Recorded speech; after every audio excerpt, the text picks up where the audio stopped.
expenditures in health, education, and supporting the vulnerable in society. In preparing this year's budget, we extensively consulted Kenyans. The insights, comments, and suggestions have informed the priorities laid in this budget. Key among the concerns: 1, the high cost of living; 2, high level of unemployment among the youth; 3, income inequality; and 4, public debt burden. However, there was a shocker for the boda industry, believed to employ 1.2 million youth. I propose to amend the insurance regulations to require motorcycles and three-wheelers used by fare-paying passengers to take insurance. To fund the budget, the government targets a total revenue, inclusive of grants and appropriation in aid, to be 2.4 trillion shillings. The fiscal deficit is projected at 862.5 billion shillings. The fiscal deficit will be financed through net external financing of Kenyan shilling 280 billion, equivalent 2% of GDP, and net domestic financing of Kenyan shilling 581 billion, equivalent to 4.2% of GDP. 4.2% of GDP. KRA, which has been renamed to the Kenya Revenue Service, has been tasked with collecting 2.14 trillion shillings, which is a 300 billion shillings increase year on year. Allocated Kenya shilling 22.9 billion in the current financial year 2021-2022, and I further propose an allocation of Kenya shilling 21.7 billion in the financial year 2022-2023 to the Independent Electoral and Boundaries Commission. To finance this year's election, the Independent Electoral and Boundaries Commission has been allocated 21.7 billion shillings, which in addition to allocations in the current financial year brings it to a total of 44.6 billion shillings, monies that the electoral body has to conduct the August polls. Regina Manyara reporting for Prime Edition. Well, and just like in any budget, there are losers and there are gainers. And there will be reprieve at the pump after the government spared fuel from the proposed 10% excise duty increase on unnamed commodities as the government explores ways to finance the record high 3.31 trillion shillings budget. National Treasury Cabinet Secretary Kuria Tani announced that the government would spend 2.7 billion shillings on subsidizing fertilizer in efforts to enhance food production. Well, locally assembled vehicles could be cheaper after the CS exempted locally manufactured passenger motor vehicles from VAT on their inputs and raw materials. The subsidy program and other measures to cushion the populace from high fuel prices globally is likely to continue until the global prices stabilize. National Treasury Cabinet Secretary Kuria Tani has exempted petroleum products from the planned 10% excise duty on some commodities which he did not name that are expected to net 50 billion shillings to the exchequer. Specific rates of excise duty for a number of products by 10% to generate additional revenue for the government. Given the recent global increase in oil prices, I have excluded petroleum products from this increase. In a series of measures aimed at curbing reducing the cost of food prices, he allocated 2.7 billion shillings for subsidizing fertilizer. Mr. Speaker, the government will further set aside Kenya shilling 2.7 billion for fertilizer subsidy to cushion farmers during the short rain from October to December 2022. This is in addition to the Kenya shilling 3 billion allocated in the financial 2021-2022. To further reduce the cost of poultry products that has seen a tray of eggs retail at about 360 shillings, the government has exempted imported eggs for hatching from excess duty. We have noted that the tax has adversely affected the hatching business as there is insufficient local capacity to supply all the required eggs for hatching. To address this situation, I propose to exempt from excise duty eggs from hatching imported by licensed hatcheries upon recommendation by the responsible Cabinet Secretary. With plans to roll out the BRT system in top gear, the project has been allocated 1.2 billion shillings for its development, along with exempting locally manufactured passenger motor vehicles from VAT. I propose to exempt from excise duty locally manufactured passenger motor vehicles. This is aimed at encouraging investment in this sector and enhancing competitiveness of locally manufactured passenger motor vehicles. To reduce the cost of intensive healthcare, The government has exempted medical oxygen, plant and machinery from VAT. The outbreak of COVID-19 pandemic and the ensuing socio-economic implications on Kenyans continue to impose a heavy burden on our health sector. In this regard, I have proposed more incentives to the sector by exempting from VAT plant and machinery for use by manufacturers of pharmaceutical products. Benson Rioba reporting for Prime Edition. We are likely to witness a further increase in the cost of living following a proposal by National Treasury to increase excise duty on some unnamed commodities. The media and firms involved in gaming activities are also likely to feel the pinch after National Treasury Cabinet Secretary Kuria Tani introduced a 15% excise duty on gaming and alcoholic adverts. Well, border and tuk-tuk riders were perhaps the biggest casualties, for they will now be required to take an insurance cover for passengers. Cost of living is likely to further go up following the announcement by National Treasury Cabinet Secretary Ukur Yatani to increase excise duty by 10% on a number of products whose details remain scanty. Although Yatani did not go into specifics, he said the move is expected to generate additional revenue to fund this year's budget. I have also proposed to increase the specific rates of excise duty for a number of products by 10%. He, however, excluded petroleum products from this increment. It is a big blow to the over 1.2 million boda and tuk-tuk riders who will now be required to take insurance covers for their passengers. I propose to amend the insurance regulations to require motorcycles and three-wheelers used by fare-paying passengers to take insurance for their passengers. The media, brewers and gaming companies have also been slapped with an excise duty of 15% on advertisements for alcoholic beverages, betting and gaming activities to discourage the promotion of these products and activities. I propose to amend the insurance regulations to require motorcycles and three-wheelers used by fare-paying passengers to take insurance for their passengers. The CS proposed changes in the taxation regime for liquid nicotine used to make e-cigarettes, noting that the design of these products and their taxation regime makes them easily accessible to users including school children and the youth. I propose to change the taxation regime for liquid nicotine from current shilling per unit to an excise duty of shilling 70 per milliliter. Expatriates will also be taxed gains made from financial derivatives. Caroline Jenga for Prime Edition. Well, let's now talk about election matters, where the Independent Electoral and Boundaries Commission will receive approximately 21 billion shillings to enable it conduct the August elections. Treasury CS Ukur Yatani says the 21 billion shillings will be an addition to the 22 billion shillings allocated in the current financial year, which completes the 40.9 billion request by IEBC.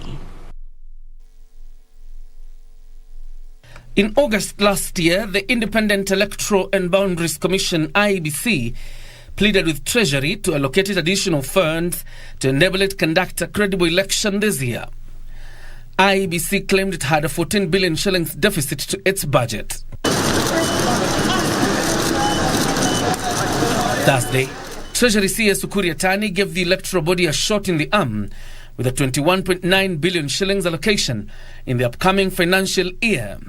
Mr. Speaker, in order to facilitate the 2022 general elections, we allocated Kenya shilling 22.9 billion in the current financial year 2021-2022, and I further propose an allocation of Kenya shilling 21.7 billion in the financial year 2022-2023 to the Independent Electoral and Boundaries Commission. Added to the 8 billion shillings allocated to the IEBC through a supplementary budget signed by President Uhuru Kenyatta earlier in the week, the electoral body now appears to have hit the target of what it says is a bare minimum of the funds required to conduct a credible election. Perhaps in anticipation of petitions emanating from the elections, the CS has allocated the judiciary an extra 5 billion shillings in the next financial year, putting its total allocation at 18 billion shillings.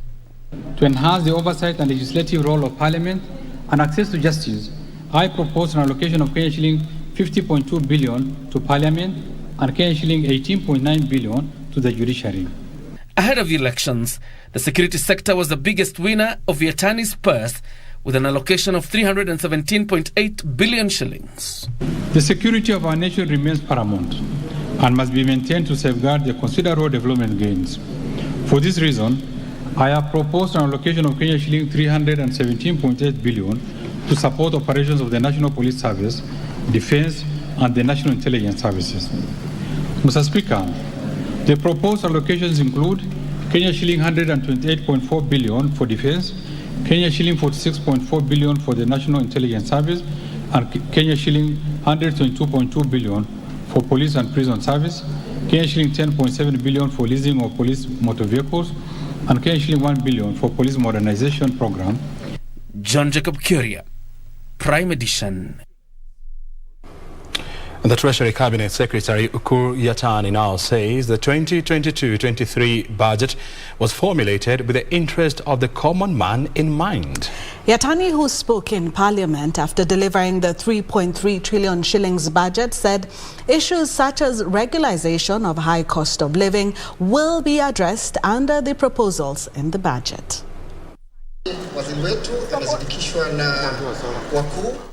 7th April, the date set for budget reading,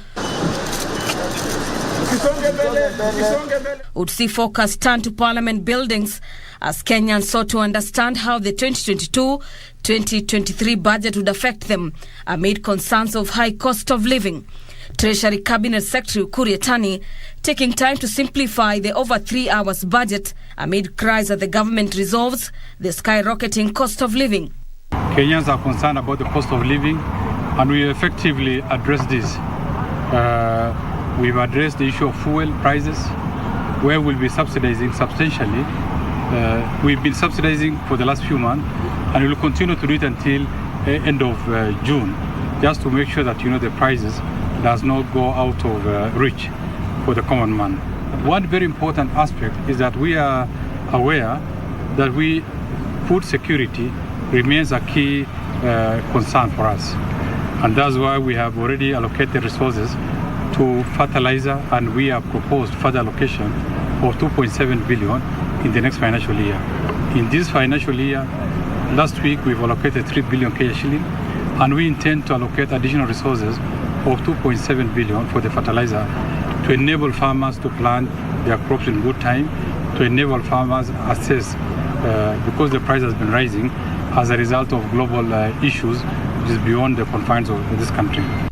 Amid concerns over an ailing economy, the CS claimed the 2.4 trillion shillings revenue collection is achievable despite the current prevailing economic times. It will be the revenue projection that we are going to raise from the finance bill. My estimation is about 50 billion. And all of them does not touch basic commodities. They are in the luxury items. Issue of cigarettes, issue of gambling, advertisement on gambling, gaming, betting, and all these. It will give us a net revenue of about estimated 50 billion. Nothing on basic commodities were touched in terms of tax raises.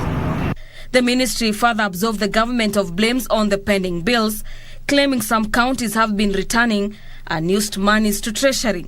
Yatani further claimed that all the processes and documentation was followed before the presentation of the country's next financial year's budget. For Prime Edition, I'm Gladys Mungai.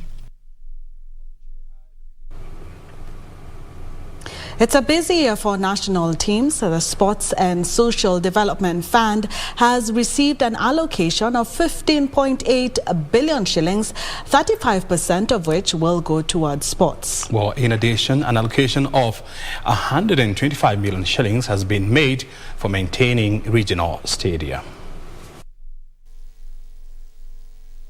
The sports sector in Kenya will receive 5.645 billion shillings for the next financial year. It's a privilege for me to present to this August House.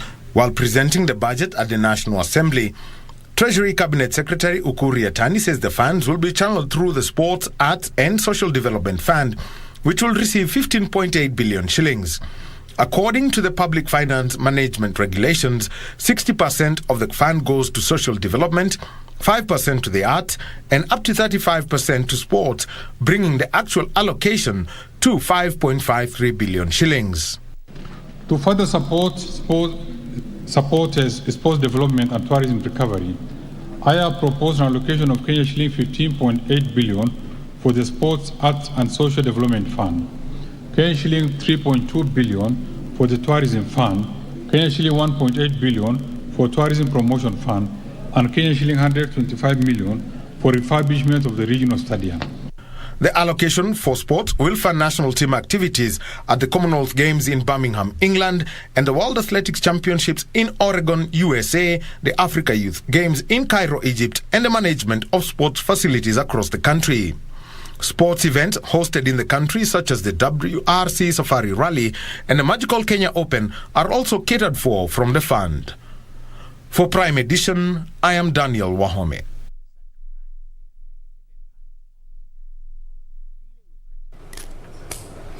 And you're watching the Prime Edition. We are live from Broadcasting House, and of course we're also online. My Twitter handle is @O'Brien Kimani. And mine is Cynthia Nyamayo. We will be taking a short break, and after this, expect Brian O'Brien with an interview. Oh, absolutely. Stay right here.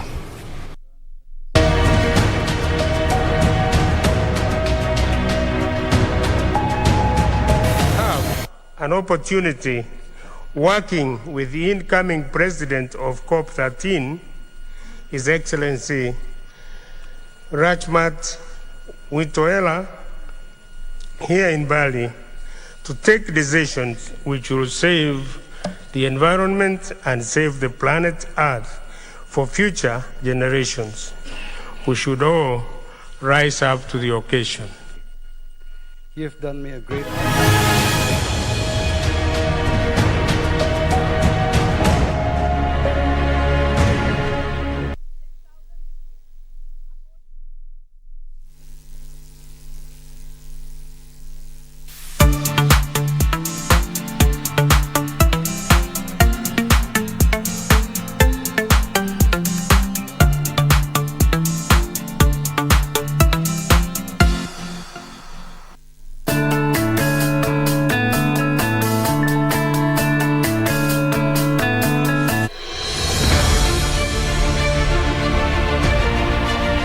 Kubuniwa kwa ajenda 4 kuu na Rais Uhuru Kenyatta kumeifanya nchi ikashuhudia maendeleo kwa kasi zaidi.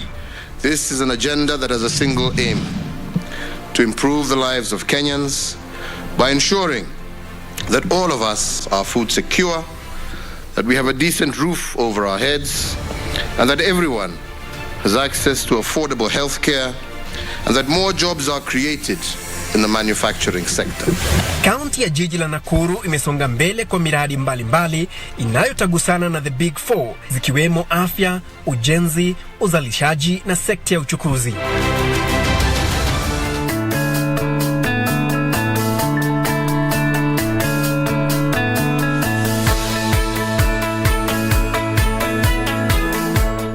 I'm very much comfortable the way I am. Very much comfortable the way I am.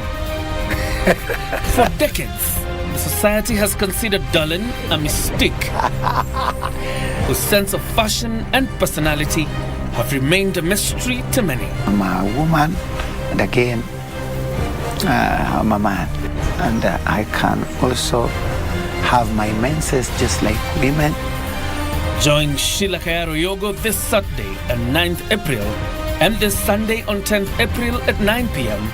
as she brings you the story, My Gender Paradox, exclusive to KBC Channel 1.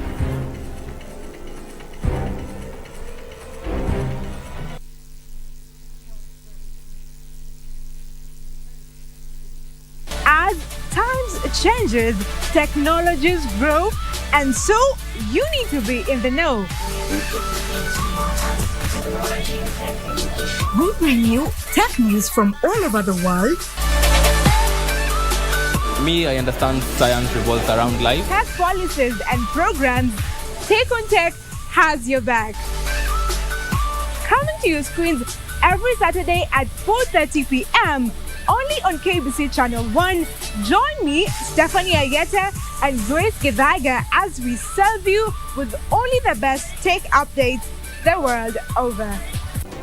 Do you have a news story to share with KBC? Get in touch swiftly on email news@kbc.co.ke or call 0723 892 654 or 0734 780 124.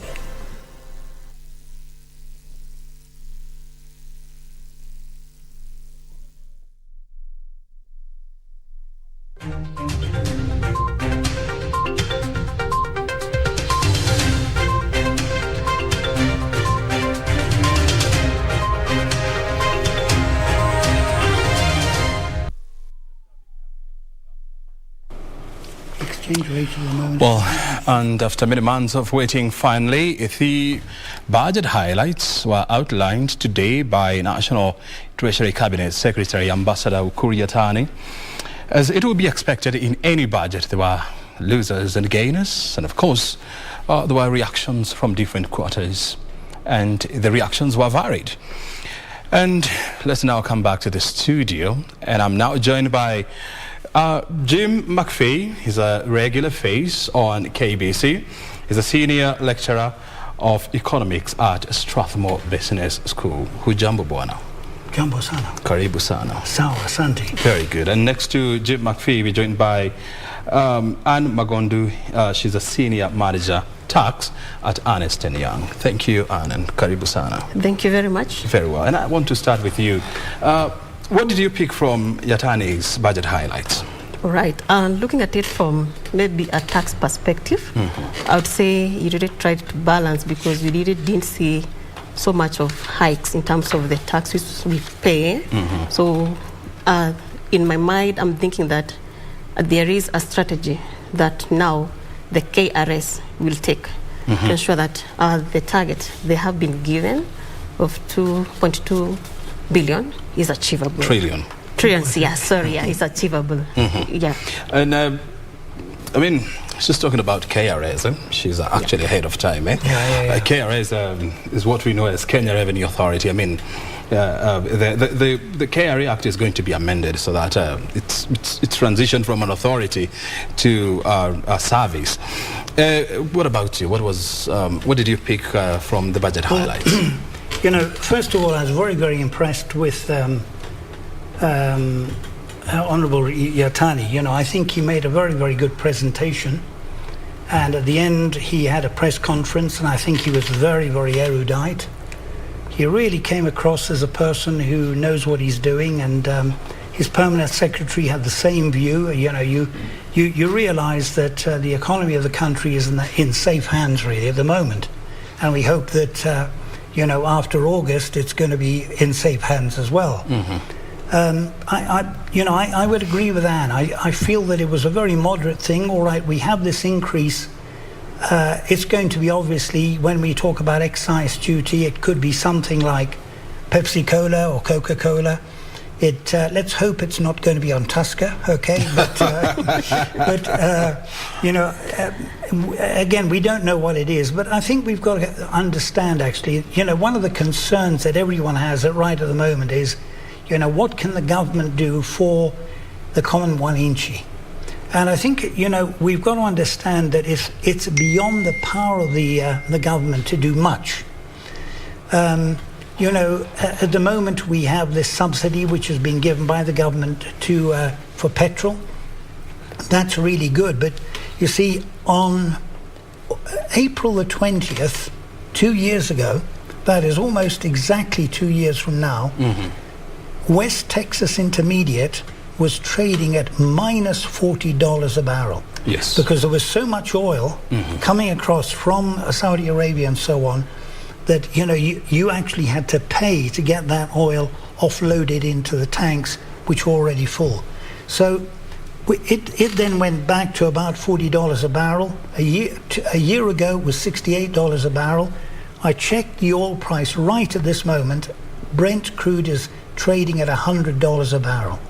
So that's the first thing. You've got to remember that everything in Kenya, for example, we import, well, it's difficult to know, because if you look at the numbers given by the CIA,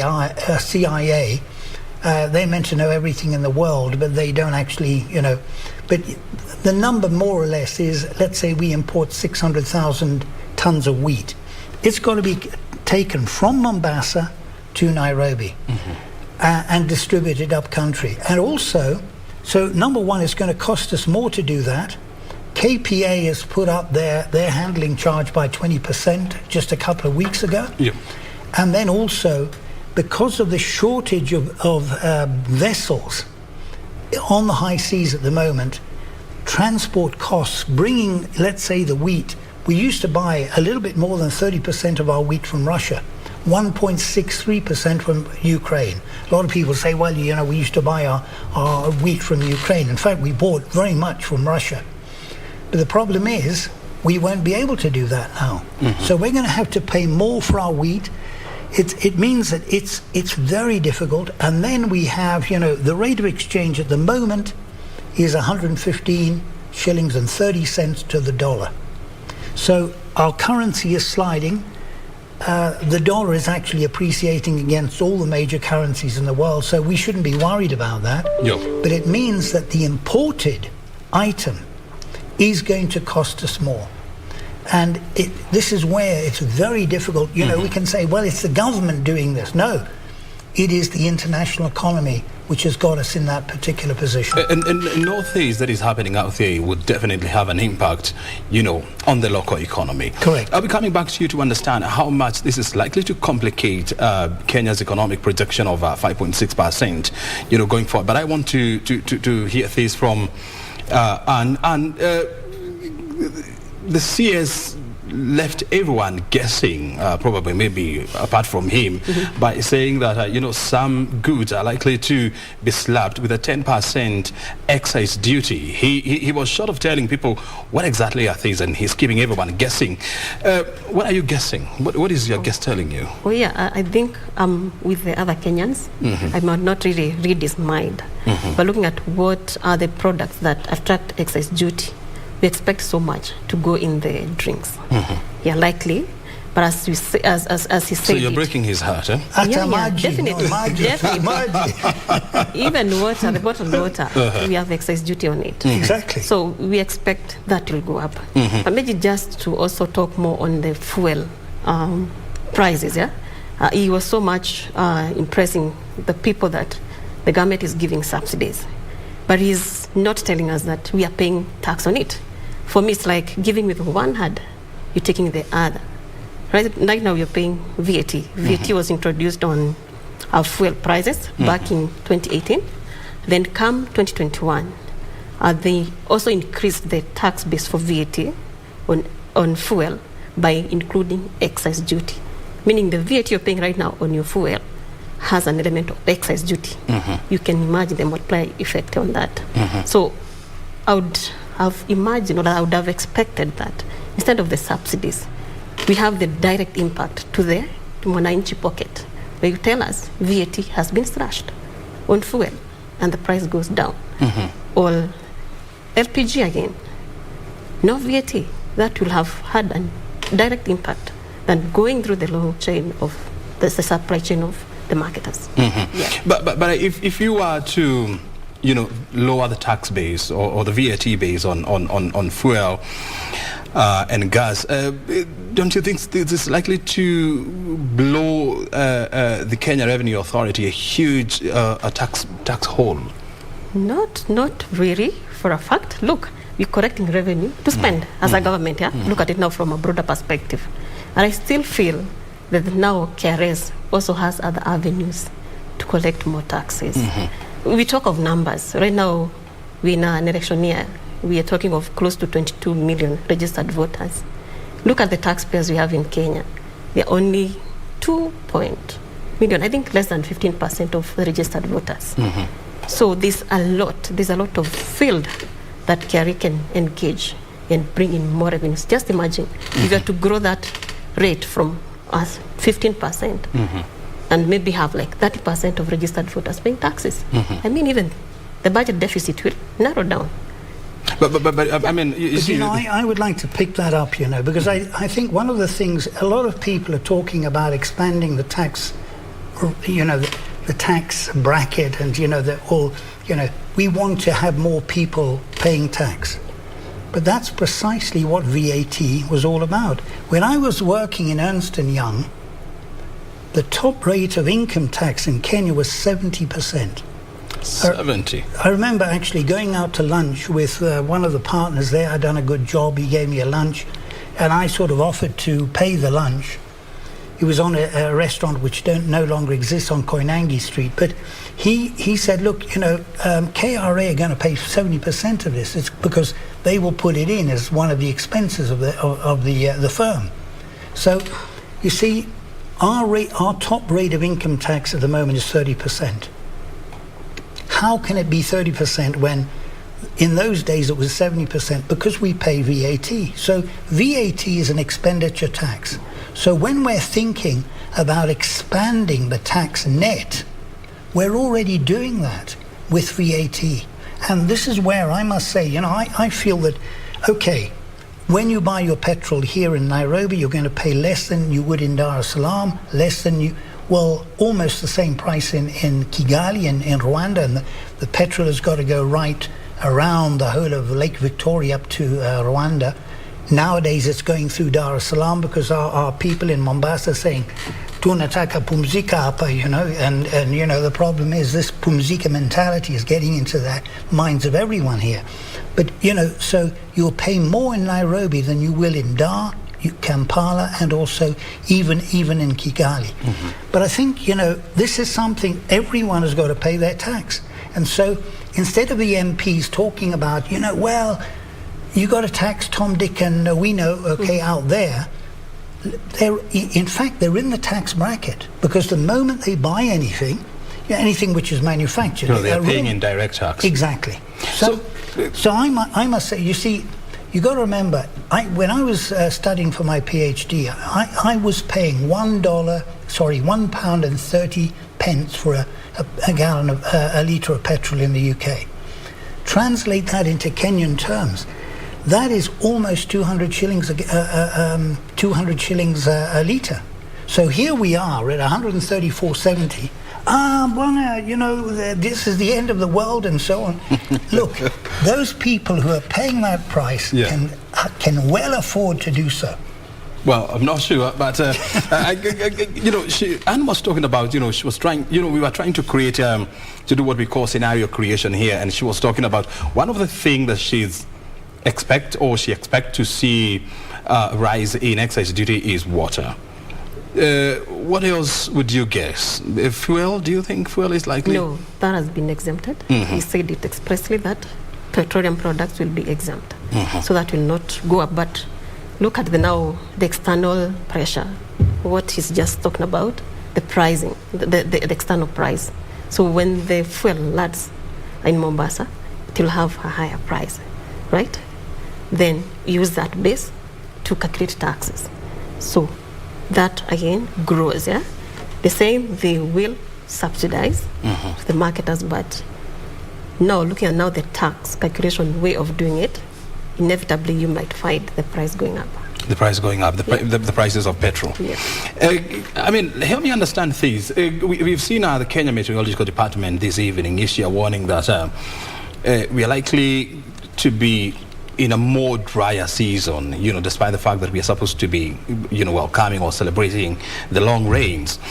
And so this means that we are going to be in an elongated drought, going forward. And so this is likely to have a major impact on agriculture.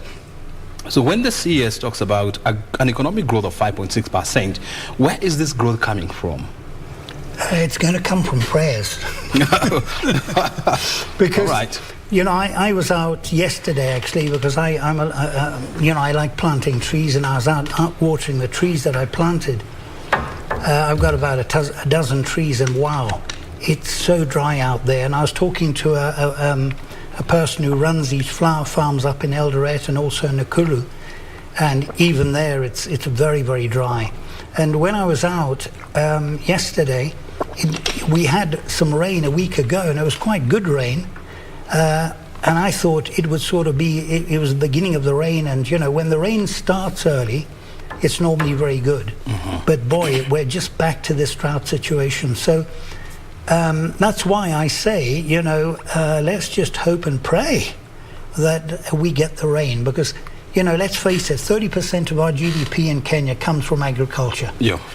And, we have the price of coffee internationally at the moment. In Brazil, they had, first of all, when they were quite badly hit by COVID, so that really meant that they weren't able to harvest their crop in Brazil.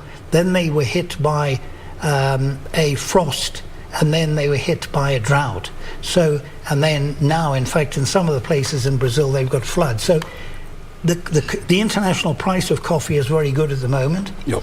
Egypt came into the market. They seemed to want to buy a lot of tea in preparation for Ramadan. They had a very big contract that pushed the price of tea up. And so, our tea is very, very important. And over in Western Kenya, I know some people lost tea because there was a lack of rain. So, that's why we really, this 5.6% depends really on getting that rain for our agriculture. And it's so important for the small man. And if we do get that rain, you see, avocado, Kenya a couple of years ago was the largest avocado exporter in Africa. We were, in fact, ahead of South Africa. Yep. They overtook us again last year. And then also macadamia nuts is a thing which a lot of people are getting into in Kenya.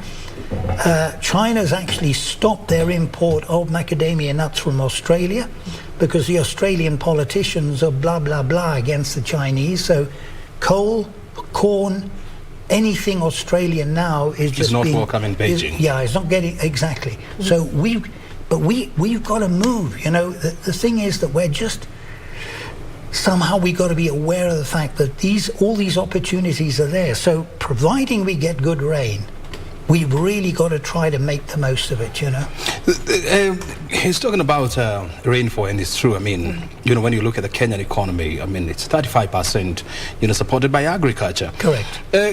So this also being an election year, and we know for sure that during every election cycle, there's always that boom and bust kind of a cycle.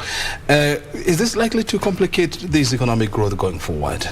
Likely, and of course I'll join Prof in the prayers that we get the rain, because we need it. He was speaking of trees. I also planted some grass somewhere. Cool. I have to water. We expected rain. It's not coming forth. We need it. We don't have food. So many other things are affected. First of all, you don't even have an energetic citizen to work, right?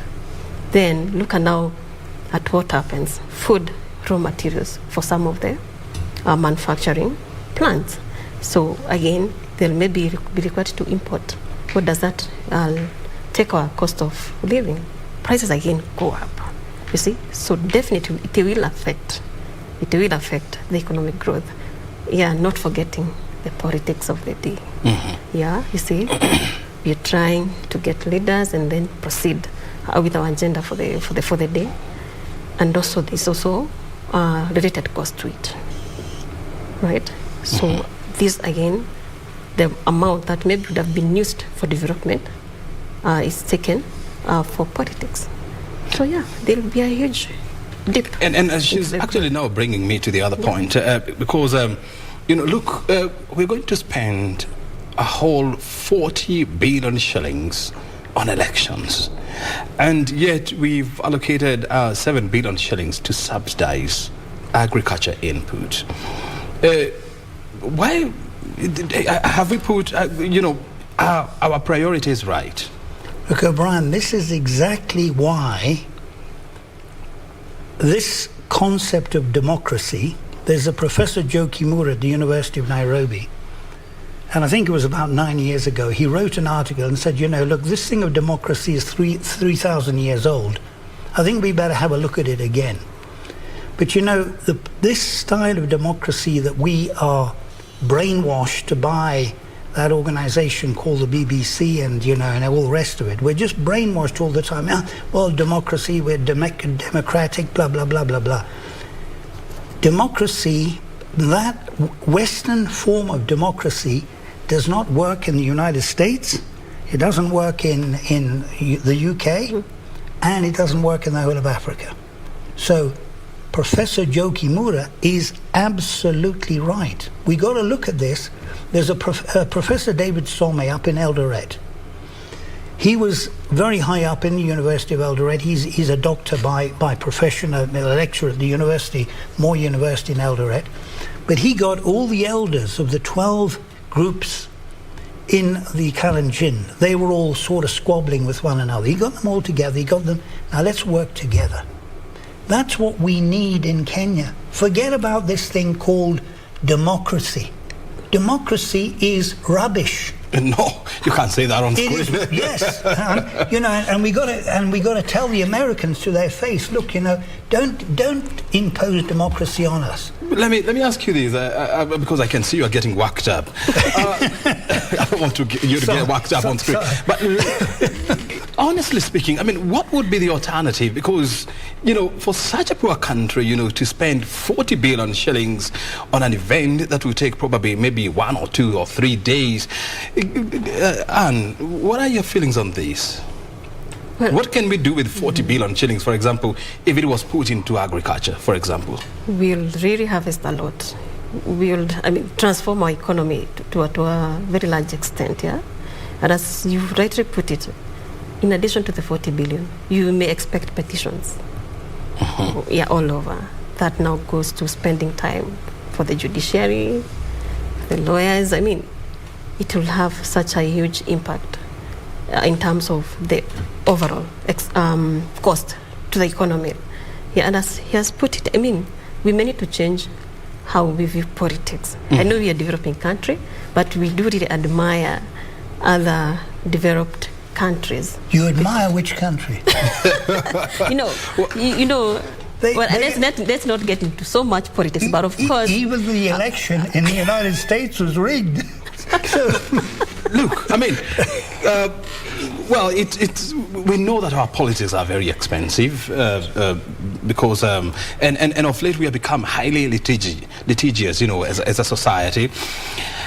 When you also throw in the cost of investors who are going to wait and see whether we are going to fight or not, then that is likely to complicate things. And because we are deep in it, how then do we get out of this hole? By following the advice of Professor Joe Kimura. That we review our political systems. Exactly.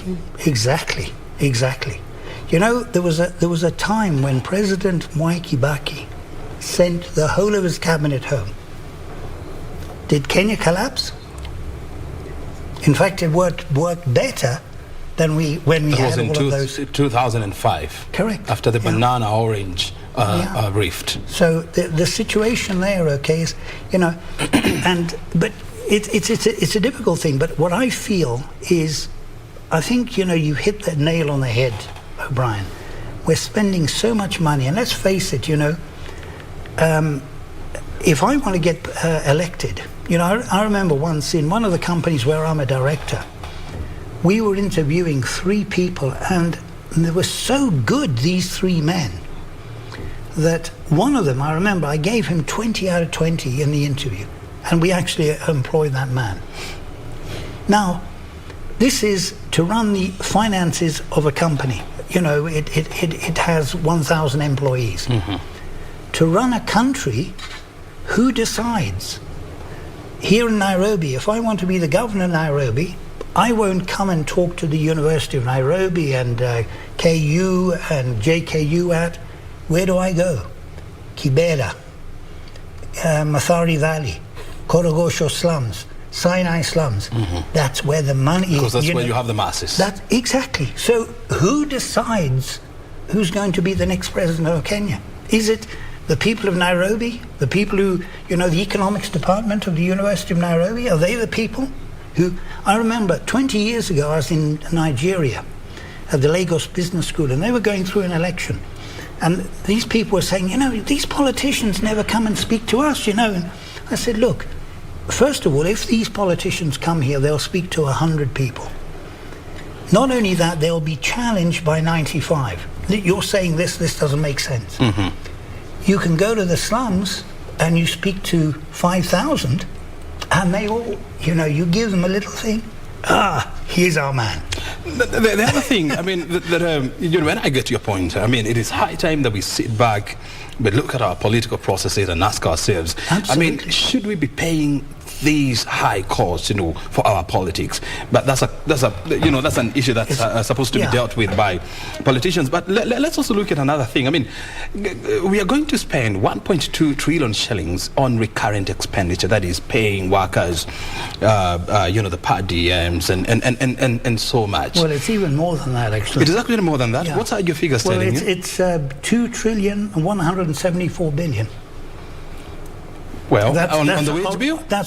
Sorry, not on wages. No, I'm talking about... okay, wages. Yes. Yeah, sorry, I'm talking about the wage bill. Yeah. It's going to be 1.2 trillion Kenya shillings. Yeah.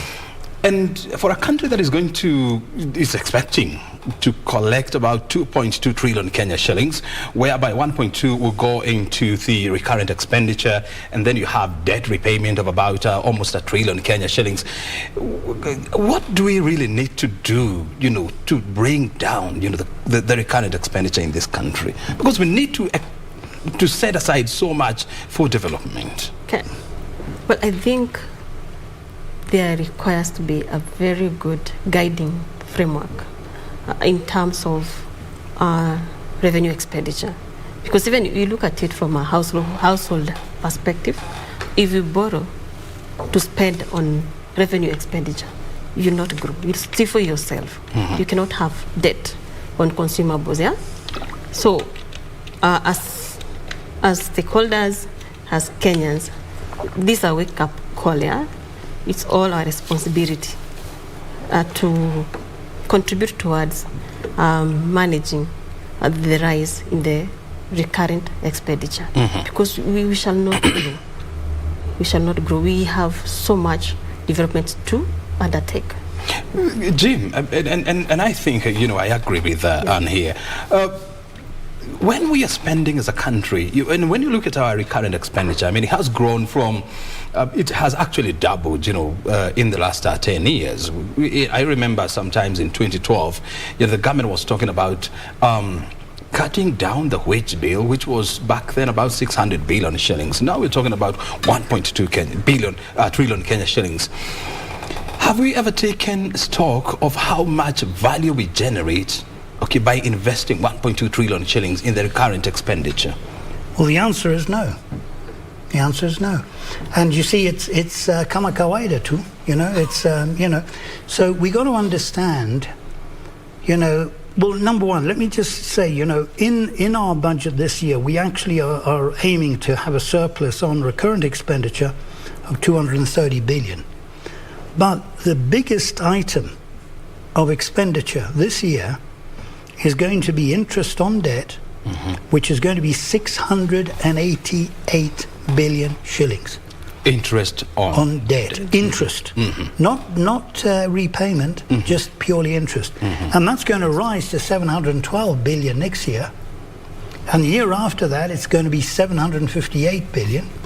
And the year after that, it's going to be 796 billion. Mm-hmm. But we hope that the economy is going to grow. And that's, let's face it, you see, that depends on each one of us, actually. Because I think, Anne, you brought up the problem is that the average Kenyan is a thief. You cannot generalize people. I'm a thief, Anne is a thief, and O'Brien, if we were talking the truth, you would be a thief as well. Are you ready to be sued? I shouldn't have, mate. He was telling us about law at the beginning. So, but this is one thing, because I have past students who start up a hustle, and it's closed down. In this year alone, I've spoken to 2 people. They started up a side hustle. These people were selling their own goods instead of selling this lady's goods, okay? And then at the end of the day, she's paying rent, she's paying them a salary, what have your sales been today? We haven't managed to sell anything.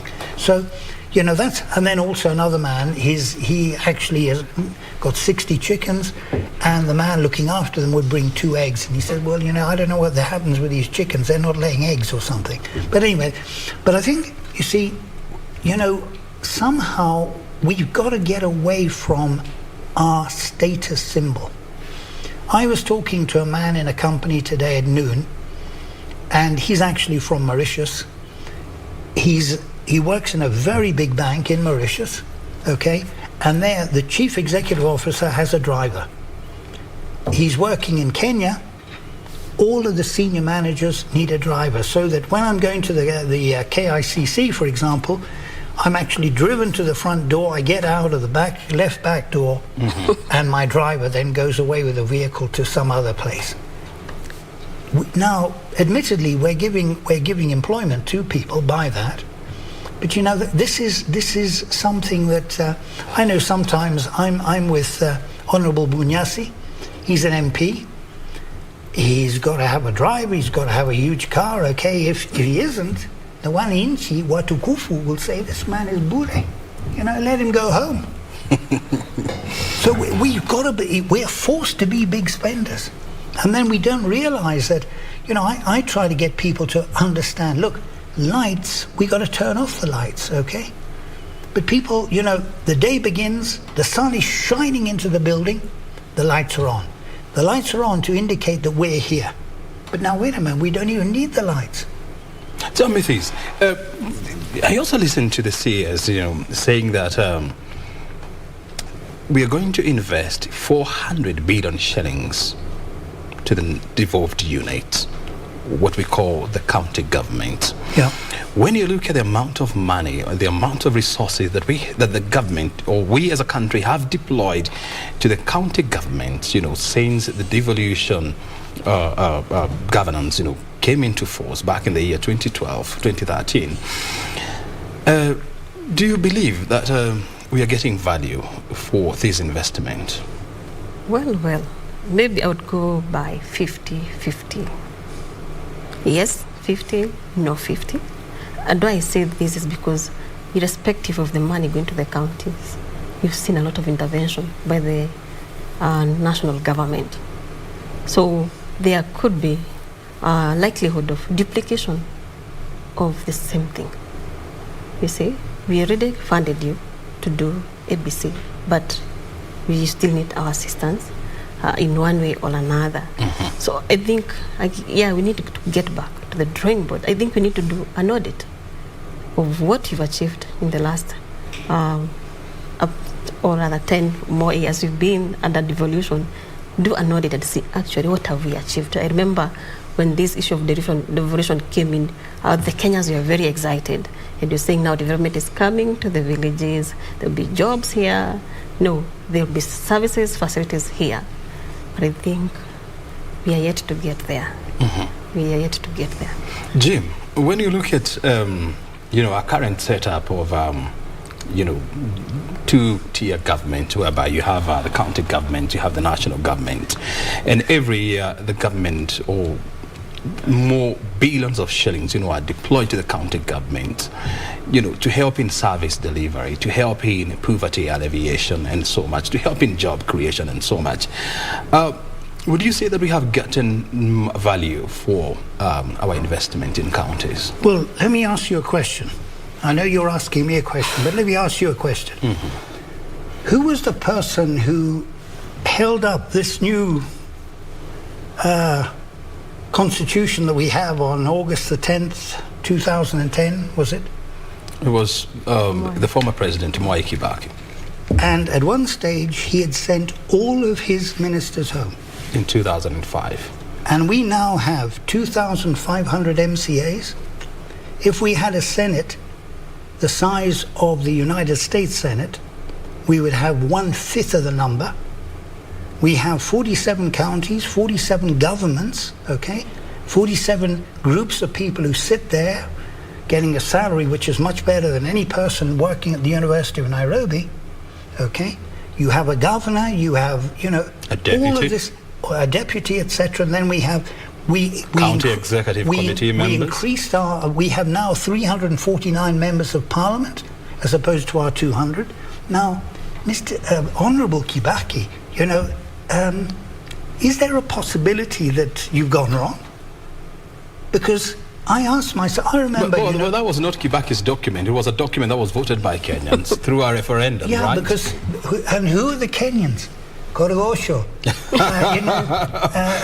Mathari Valley. Well, I'm sure if you went to Muthaiga as well, there were people there who voted yeah, for but look, the people in Muthaiga were probably drinking champagne when people were voting. So, but now, why I say this actually is that there's Professor Ruth Kiraka, who's done a study with a team of people from Strathmore Business School, and they've spoken to the women in the counties.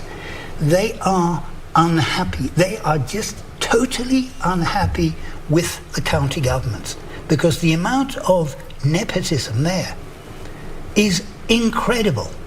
And, you're meant to give government to the people so that, if I don't like what's going on, I'm going to come and tell you because you're right here. You're not sitting in Nairobi in an office in, opposite Parliament. But is that the reality on the ground? Because, an economist is not a guy who reads a book and gets a first-class honours degree at the University of Nairobi, which, some of us have got, okay, and, those are clever people. But that clever people, Rotich, okay, increased the price of Senator beer from 20 shillings a glass to 40 shillings, and it almost killed that particular liquor. So, these are people who have I've got a first-class honours from the London School of Economics. Bonnie, you don't know what you're talking about because you do something, what you say and what you do are two different things. So, because here we are, we are deep in it, and I was just going through the Commission for Revenue Allocation, the report, and it has always complained about that.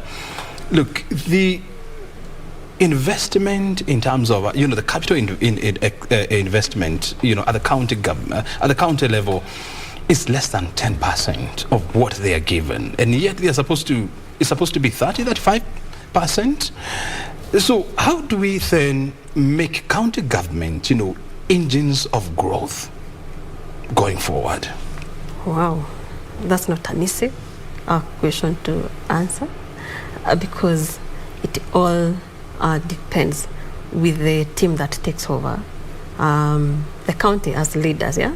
And just as what Prof has said, yeah, look at how these people come to the office. They come with numbers, my people, you see, my people. So the issue of development might be left to the periphery to impress my people. You find maybe you hire the whole clan to pay back. You get me? Yeah. So the structure maybe has to change. The numbers are huge. The people who are manning our counties are so many. I think we need to reduce those offices because within a village you'll find, I would say, a semi-god as a county representative somehow. Instead of delivering the service, they want to take the seat to be served, right? So we really have a challenge. This has to change. And I think mindset again of the leaders, we who are vying to become our leaders, they need to look at the larger good for everyone, including the young ones who don't even know what is happening right now in our country. Because in the few years to come, they'll be grown-ups and they'll get into problems we are facing. Very well. Yeah. Because in the interest of time, we have to put this. We have to stop at some point. But I also want to hear from you. Amending the Insurance Act, to force border riders or border owners, to buy insurance covers for their passengers for such an industry that operates with no regulations. How are we going to enforce this? And is that a right move from the National Treasury? Well, I think, you brought up a very good point because, if you're going to introduce a law, how are you going to make sure that law is obeyed? And let's be practical about it. You're going to have the police. I always feel that the work of the police is to keep the traffic moving, and very often they do exactly the opposite. Okay, and one of the reasons why Uganda a couple of months ago actually imported more goods through Tanzania than through Kenya, and we've got to remember we can lose our position very, very easily, is because of the number of police who are working on the northern corridors, they call it, okay, from Mombasa through to Kampala. So, to my mind, this is just going to enable the police to have another thing that they can hold over the border riders. And my own experience is, the police have control over cars. They don't have control over border riders. And, So would that regulation be easy to implement? No. The answer is no. And what is the result of it? The result is, what are you going to do about it? What are you going to do? I know I used to ride a motorbike when I was young, and I had to have insurance, but that was for myself.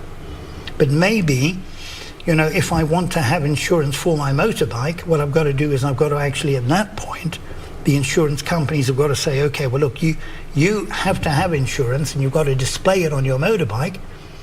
And when you get that insurance, you've got to pay for the insurance of a passenger. The only problem is that let's face it, the border riders, they live from hand to mouth. They get money, they don't get a lot in a day. It may be enough to feed them for that day and look after their family. For them to pay out, let's say 1,000 shillings, 2,000 shillings, or even more, it's going to be very, very difficult for them. And let's hope it doesn't kill the industry. Well, and I also want to hear from you, because I know you're a tax expert. How do you implement such, a policy in a highly unregulated market like the border industry? Well, it will not be a walk in the park. It is hard, and as he has rightly put it, these are people who collect 50 shillings, maximum maybe 100. I don't know how many trips in a day. The day they are not well or something happens, they'll not be doing the business. So if you put a fixed kind of premium that they should pay without taking into consideration the other factors that are affecting their operations, I think it is, I would say it is not still well thought out. There needs to be a lot of consultation. There are many, they are all over. Today I might have a bike, and then my brother is like, give me the bike today, I ride. Who is insured? Who is the insured person here? How do you regulate this? Yeah. And then the other thing, the insurance industry in Kenya, is highly risk averse. And we all know borders in this country. Do we have insurance companies who will be willing to offer premiums to borders? Well, that's another aspect of it. Probably no. So the answer is, it's a thing which is very easy. It's rather like I do some work with a very, very clever man, Yidi Kemoli. And he, in a meeting we were having with a particular company, said, well, okay, look, this is okay. This is according to the textbook. But now, what's going to happen in practice? And the answer is something very different. So how do you enforce this in practice? You've got to have someone other than a textbook owner to actually think through the process to see how this is going to be done. And I think it's going to be very, very difficult to actually enforce that. So again, just as Honourable Rotich a number of years ago, he said, look, are we going to raise 6 billion shillings from a senator? He never raised that money because he killed the industry. Finally, because we have to wind up, if you were Ukur Yatani, would you have done it differently? Well, he did a very, very good job. First of all, I think he presented it much better than I would present it. And, because I would probably get fired up halfway through the budget and start speaking loudly. And someone recently said, I saw you on TV, but, you were very, very angry. But, put it this way, it's a very difficult job to do. because, you know, on the one hand, I think, you know, many of the people in Parliament were saying this is a budget for the rich people. There was one of the MPs saying, look, this is a budget for the rich people, but, you know, it isn't. In fact, it's very difficult to be totally balanced in that budget. Very good. Anne, yes. Any other comments? Oh, if I were, I would say it came out very well, with a lot of assurance to the Kenyans that we are still on course on the Big Four agenda, and also assuring the Kenyans that there will be a way to tame the expenditure. Of course, that is on paper. We are waiting to see it being actualized. From a tax perspective, I stated earlier, well balanced, and we are hoping that the Kenya Revenue Authority will now leverage what they have right now, and we've seen them doing that in terms of leveraging technology and iTax to net more taxpayers. More taxpayers. Very good. Yeah. Thank you, Anne, for joining us here, and of course, Jim McPhee. Thank you for having us. Very good. Anne Magondu is a senior manager tax at Ernst & Young, and Jim McPhee is a lecturer at is a senior lecturer at Strathmore Business School, joining us tonight to help us make sense of Yatani's budget billions. You're watching the Prime Edition live from Broadcasting House. We are taking a short break, and thereafter we are back with more. Stay right here.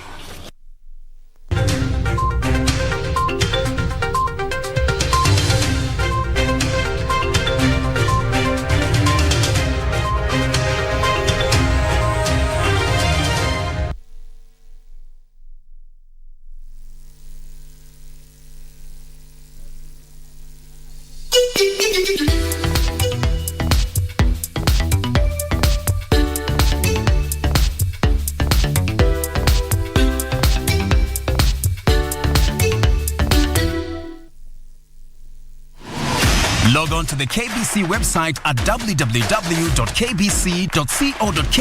to get the latest breaking news, entertainment, sports, politics, lifestyle or business trends from Kenya and around the world. Never miss new episodes from your favorite TV shows, reruns and movies. Just stream online or watch live on your YouTube channel at KBC Channel 1 TV shows. For the day's biggest stories, trustworthy news and family entertainment, log on to KBC Channel 1. Watch what you want anytime, anywhere.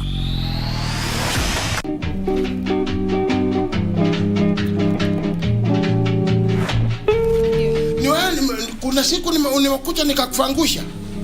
Ujaniangusha lakini nileta kufangusha. Yes. Kielele ni nini umeleta hapa kwa koti? Now I'm asking you. Huyo mtu alikupepa na potapota. Yuko wapi? Unaweza mtambua kwa mbele ya mahakama? Siko mbele yangu, iko sura baya hiyo chura. Sasa msiaseme sura kuliko kusema chura. Mkiangalia tu vizuri, leza pepa kunia kama hii. Wewe iko nani kunia? Maswali gani hii wewe? Wewe ndio nakuuliza swali, wacha kuuliza swali. Wewe uko kwa chama ya potapota? Abana. Very good, abana, toka hapo. Fenda. Sasa na mnaifi. Mama ambaye niliangusha ni mama yako. Si mama yangu. Si mama yako. Kwa nini umeleta hiyo uchinga hapa at the same time unasema you will come to be a president of this nation? How? Inaingia namna gani?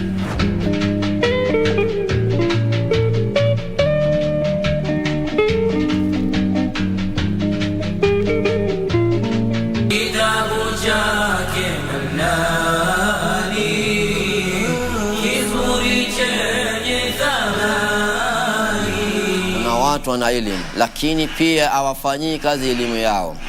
Wanafanya kazi kwenye maslahi ambayo Allah alikataa.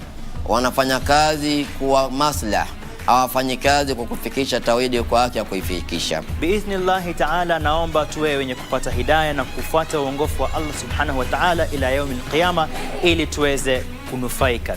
Malikin nas ilahin nas من شر الوسواس الخناس فدقت قلبي نداك يا رب ما لي سواك في ضعفي أترجاك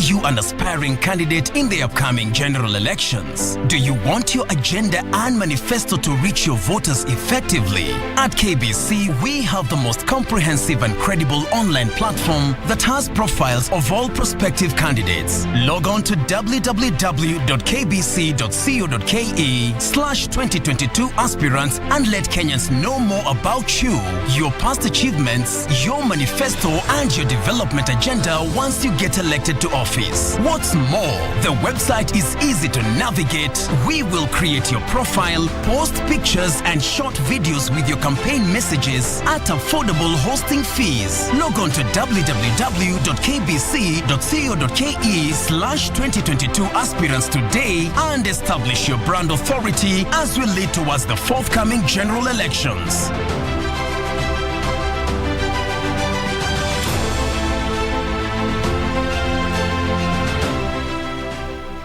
Ili kupata mafuta kupanda kama skiza tune kwenye simu yako, bonyeza *811 397 hash.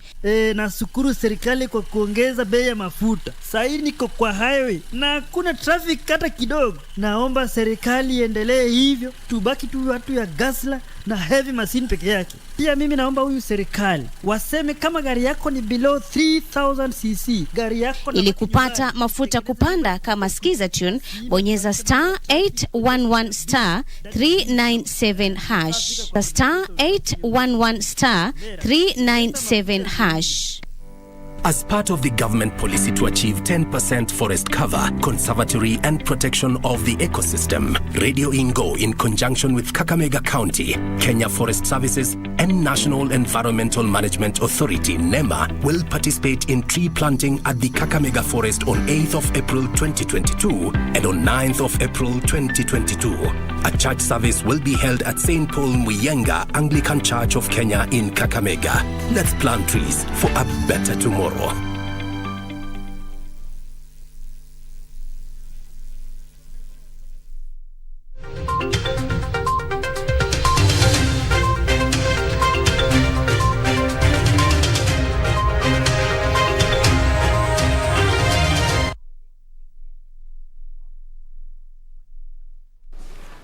Welcome back. Now, this year's budget has been received with mixed reactions, with some leaders terming it as Mwananchi-focused budget, while others criticized some allocations, such as the 7 billion shillings for the COVID-19 vaccination. Well, those in leadership positions had varying views on how the budget is likely to affect the cost of living, the public debt, and the vulnerable in society. Our reporter Hibak Said samples the views.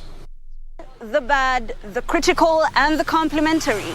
They say opinions are a dime a dozen, but not so much when you're a decision maker or an opinion shaper. Here are your leaders' views on the recently released budget 2022-2023. I have great concerns on some of the proposals made, especially in regard to the tax appeals tribunal, that if you have a case with them, you have to deposit 50% of what is in dispute with them, and that is definitely subject to abuse. I will have my say on the floor of the House because I do not support that at all. When it is committed to the various departmental committees, you see changes, being undertaken in the various sectors. The highlights today by CS Yatani were underwhelming and totally out of utopia. As a woman, I'm very happy about the issue of the universal health care. The county that I represent, one greatest challenge that I have is health care. When you propose to increase levies that you charge to our border and tuk-tuk drivers and riders, it will end up punishing the most vulnerable in our society today. It will still be subjected to parliamentary scrutiny. Some of the policies which appear like to be unfavorable, we will also evaluate them and see, ensure we have a balance between what is good for the people and what can also help in revenue-raising measures. What the minister has done is simply giving a proposal which is going to be looked at the committee level. There are things we are going to agree with. There are things certainly we are going to change. Now we are already carrying this heavy burden of 9 trillion plus. So putting another 3-4 trillion shillings over and above what we are currently carrying will be too much of a burden to the Kenyan taxpayer. I'm excited about the proposal to give farmers fertilizer subsidy. I think that is timely and that will greatly help in food production. There is no way you can come and read that kind of budget to the Kenyan people who are undergoing the kind of problems they are going through. Tussles, arguments and assents, your leaders, their opinions and the reality of the matter. The new coin term, a mwananchi budget, but how viable will this be? Hibak Said for Prime Edition.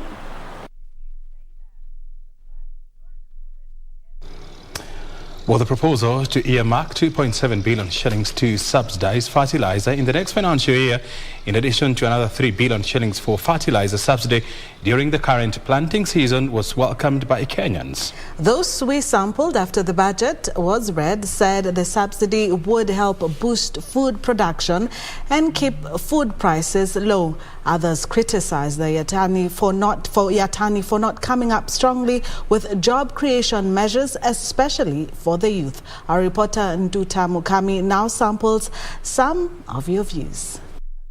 Tulikuwa tunatarajia tupate bajeti ambayo ni ya mwananchi, kiasi cha kwamba mwananchi atapata afueni katika maisha ya kila siku, kisha juhudi ziwekwe katika kilimo, zile agricultural input kama fertilizer, kama mbegu na petroli, kwa sababu kilimo, unajua matingatinga wale katika bread basket wanatumia matingatinga ambayo inatumia petroli.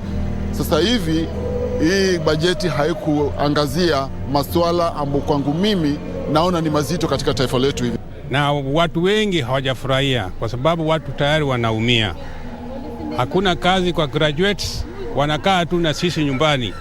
Oxygen has now been exempt from taxes. It means now in this era of COVID, those who are in the oxygen industry will be able now to either import, manufacture, whatever it is that they do without those worries of heavy taxation. Wabunge wanaani msahara nyingi sana. Hiyo msahara yao tunataka wakatwe. Iteremuke ndio Mkenya aweze kuweza kupungukiwa hiyo nini budget yake aweze kurudi chini. They wish that the budget could tackle the aspect of industrialization so that when industrialization could have given a bigger location, this would expand our industries and would pave a way for employment of our youth. Initiating into food security, he should have invested in terms of irrigation, in terms of water, supplementary to the areas that are facing the drought issues, like northeastern. For now, we are seeing people suffering because there's no water. They can't access water. Yeah, and that was the main issue.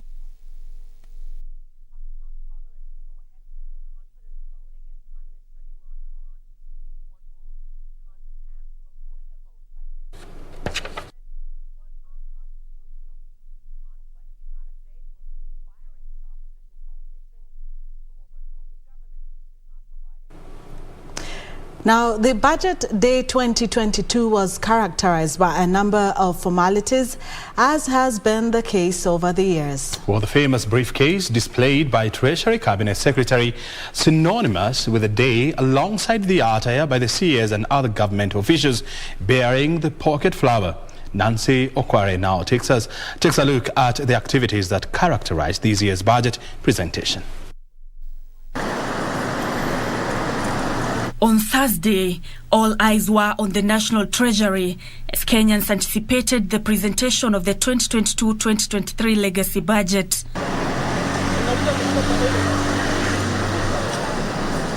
Security at the historic building located along Harambee Avenue in Nairobi County was beefed up to the core.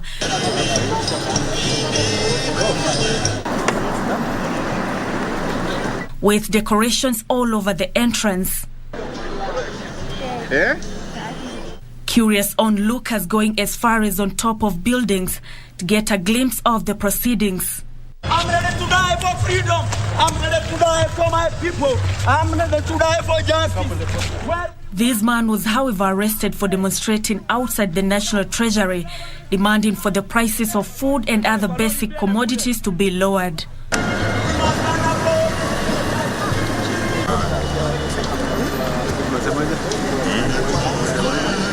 The vehicle to ferry the CS to Parliament building was on standby moments before the ceremony kicked off.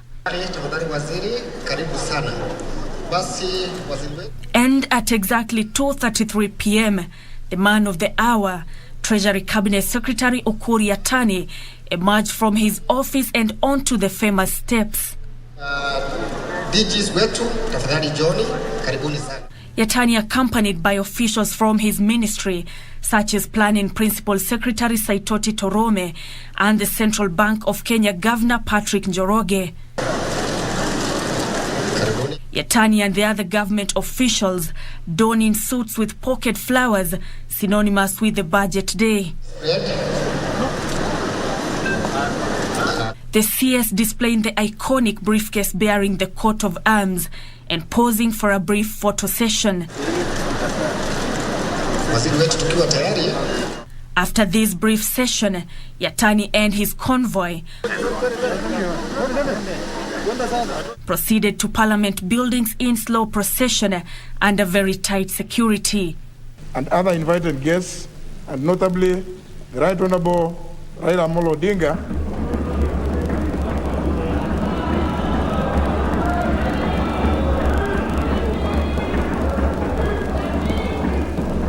who are seated in the Speaker's row. And whereas former Prime Minister Raila Odinga graced the occasion, members from the other side of the political divide seemed to have given it a wide berth, with a few of them in attendance. Nancy Okware, Prime Edition. Well, the eagerly awaited budget was met with skeptical by Kenyans online, who had hoped of price reduction on basic commodities. The keyboard warriors took to the social media to express their views on the Ukur Yatani budget and what it means to them. And based on the comments, many netizens were of the opinion that the budget didn't fully highlight their major concerns. The legacy budget has been the talk of town. What's in that briefcase? Let's get to see some of their views on social media platforms. Treasury Cabinet Secretary Ukur Yatani and his briefcase were literally the most guarded items of the day. And this was confirmed after this young man was airlifted by the security officers simply for carrying a banner asking for reduction of food prices. Tweets immediately made rounds in the social media, with Kenyans showing concerns about the young man's whereabouts. Mark tweeted, "What's wrong with a man picketing against high cost of living? He is later arrested outside Treasury building." Now, Ukur Yatani unknowingly might have rubbed some salt to an already bad wound when he said that in preparing this year's budget, we extensively consulted Kenyans. The comment, however, received massive hit on social media platforms as Kenyans wondered. When was this poll conducted? Others asking questions like, which Kenyans? And I was not consulted. Maxwell asks, ama nimehama nchi ingine? Is it safe to say majority of Kenyans are not consulted on matters directly affecting them? The question that's begging is, did the budget bring a sigh of relief to Kenyans? Perhaps the budget presentation was an hard stuff to chew for some Kenyans. Jamal tweeted, "I don't see anything that will bring down the price of cooking oil and other items contemporary. Poor us, poor Kenyans. #budget KE." Importer says 3 trillion shillings sio shilingi tatu. Mtalipa tax mshangae. Blushing emojis. According to Muyu Mwananchi budget, #budget KE, I totally don't think so. 70% of Kenyans' problems and concerns have been ignored. The Treasury and the government lack touch with the people. Feels like a budget of guesswork. Well, At least Pablo is promising Kenyans 1 million each of, we don't know what exactly, citing that today was a busy day and that the budget as stated is 3.3 trillion shillings. So tutagawa kila mtu. And when Yatani said locally assembled vehicles will be exempted from excise duty, at least locally self-made engineers will gain massively from this tweet from Charles, which says, ukistaajabu ya Homa Bay, then boom, Migori engineers happen. Indeed, tutastaajabu ya Wakenya. One thing is clear. Kenyans wish for their voices to be heard and will express themselves in every manner. For Prime Edition, I am Teresa Mutai.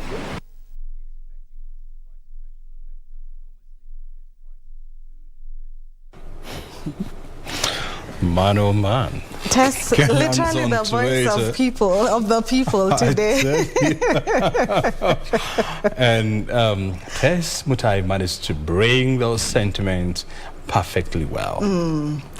Moving on now, President Uhuru Kenyatta has underscored the government's commitment to improving the welfare of the country's security sector for better services to Kenyans. While speaking Thursday when he commissioned an ultra-modern Kenya Defence Forces regional hospital in Meru County, President Kenyatta said the new hospital marks an important step in the healthcare reforms for the disciplined forces. The state-of-the-art Isiolo Regional Hospital with a capacity of 105 beds is a level 4 facility that will address the healthcare needs of service personnel, their dependents and veterans in the Upper Eastern region, which includes Isiolo, Marsabit, Mandera, Wajir, Meru, Nanyuki and Samburu counties. While commissioning the facility at Isiolo Barracks in Meru County, President Kenyatta said the new hostel is in tandem with the government's agenda on universal health coverage. Today is another bold step in the transformative journey that we have taken over 9 years. And over that time, we have undertaken modernization of our institutions of state, as well as our security organs, to an extent that has been unparalleled in our nation's history. President Kenyatta noted that the hostel is also part of the modernization of institutions of state and security organs that his administration has been implementing since 2013. At the center of the reforms that we have instituted has been our efforts to elevate the welfare of our personnel, especially in terms of health care. We have done this recognizing that the health of a security system is only as good as the health of its officers. Besides healthcare, the president said the government has also boosted the welfare and social support of disciplined forces by securing the dignity of service members and their families through provision of a decent and affordable housing. Our investments also in the social welfare of our disciplined personnel have seen us review remuneration upwards, expand allowances and benefits, improve housing, and introduce comprehensive health care and insurance. We'll continue to give back by being mission ready always and being able to serve in whatever capacity that you require us to do. President Kenyatta was accompanied by Cabinet Secretaries Eugene Wamalwa, Mutai Kagwe and Peter Munya, as well as Meru Governor Kiraitu Murungi.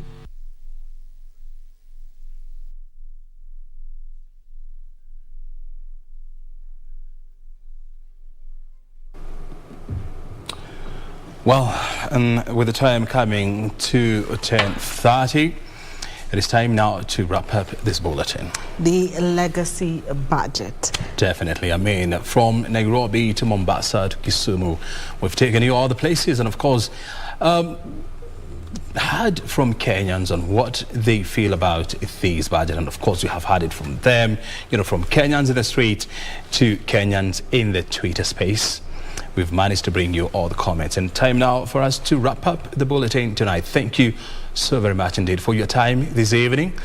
We look forward for another time with you again, definitely. My name is O'Brien Kimani. Have yourself a good night. From me and the rest of the team, have a good night.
I'm very much comfortable the way I am. Very much comfortable the way I am. For decades, the society has considered Dolan a mystique, whose sense of fashion and personality have remained a mystery to many. I'm a woman, and again, I'm a man, and I can also have my menses just like women. Join Sheila Kayaro Yogo this Saturday on 9th April and this Sunday on 10th April at 9 p.m. as she brings you the story, My Gender Paradox, exclusive to KBC Channel 1.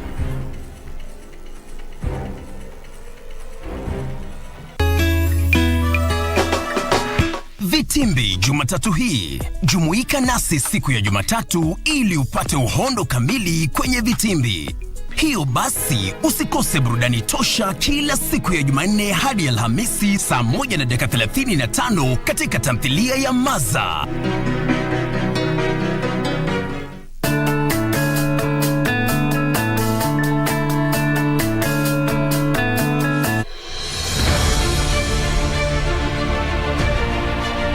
Kubuniwa kwa ajenda 4 kuu na Rais Uhuru Kenyatta kumeifanya nchi ikashuhudia maendeleo kwa kasi zaidi. This is an agenda that has a single aim: to improve the lives of Kenyans by ensuring that all of us are food secure, that we have a decent roof over our heads, and that everyone has access to affordable health care, and that more jobs are created in the manufacturing sector. Kaunti ya jiji la Nakuru imesonga mbele kwa miradi mbalimbali inayotagusana na the Big Four, zikiwemo afya, ujenzi, uzalishaji na sekta ya uchukuzi.